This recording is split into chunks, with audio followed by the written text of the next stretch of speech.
400 years ago, in the 7th century, Prophet Muhammad sallallahu alayhi wasallam had stated in his farewell address, khutbatul wida', he had said there in that khutbah, Ya ayyuhan nas, ala inna rabbakum wahid.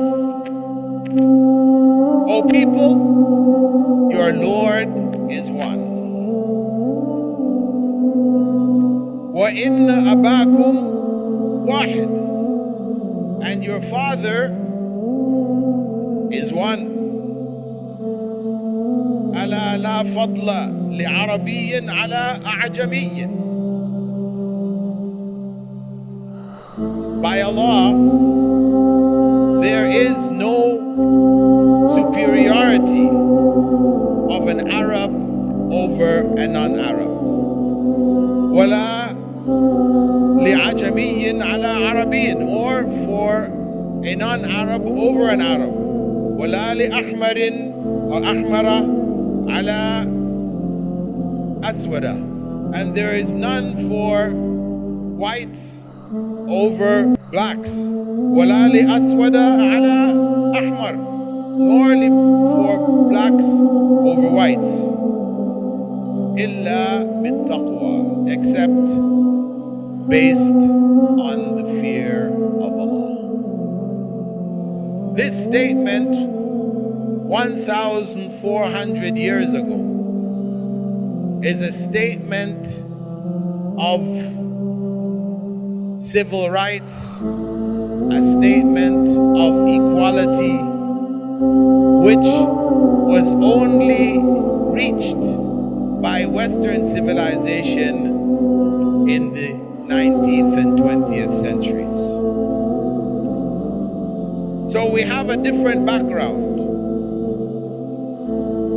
Our laws are divinely revealed laws, revealed by the creator of this world and everything in it.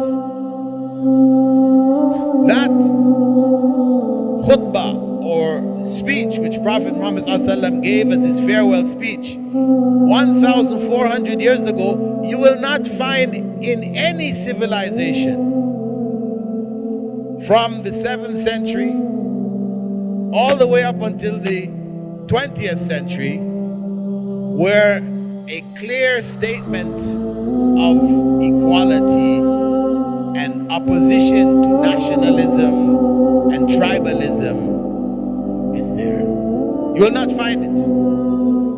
No matter how hard you search in all of the European countries, countries of the Far East, Near East, it's not there.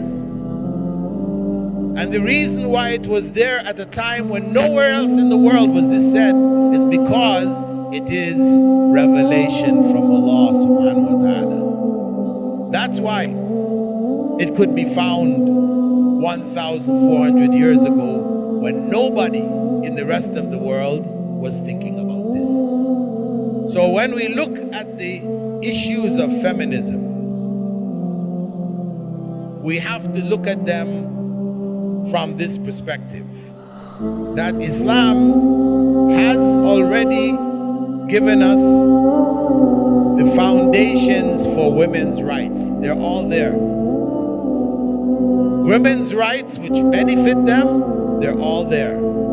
No ideology, no political movement, no army, no civilization, no culture has ever given women rights on the ground like Islam gave. Women were being buried alive, the young girls were being killed in infancy. There was no rights. Women were chattel in all societies, including European society. They were slaves. They could be bought and sold. They had no rights, they could be killed. And then when Islam came, it gave them equal rights under the law. It also showed clearly that a woman has a soul. Now this might sound strange. Now Allah subhanahu wa ta'ala tells us, Kullu nafsin bima kasabat rahina. Every soul will be held responsible for its deeds. Now that might sound strange. Why are we saying women have a soul? We understand that. But the Christian church in the 20th century was asked, do women have souls? And many of the priests and ministers said, no. They're soulless creatures. Up until the 20th century. Islam also gave property rights to women. That she can have her own property.